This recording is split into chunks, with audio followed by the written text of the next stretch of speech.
సప్త పూర్వీ చత్వారో మనవస్తదా మద్భావా మానసా జాత ఏసాం లోకా ఇమా ప్రజాః.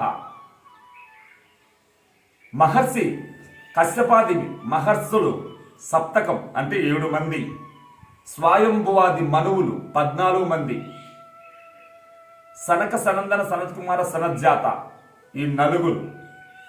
వీరందరూ పరమపురుషుడైన భగవానుని పవిత్ర సంకల్పం ద్వారా మాత్రమే ఉద్భవించారు.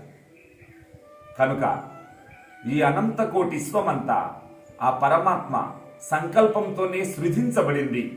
సృష్టి స్థితి లయ బ్రహ్మ విష్ణు ఈశ్వర స్వరూపంతో ఆ సచిదానంద పరంజ్యోతి ఒక్కటే ఈ జగత్ వ్యవహారం నాటకమాడిస్తుంది.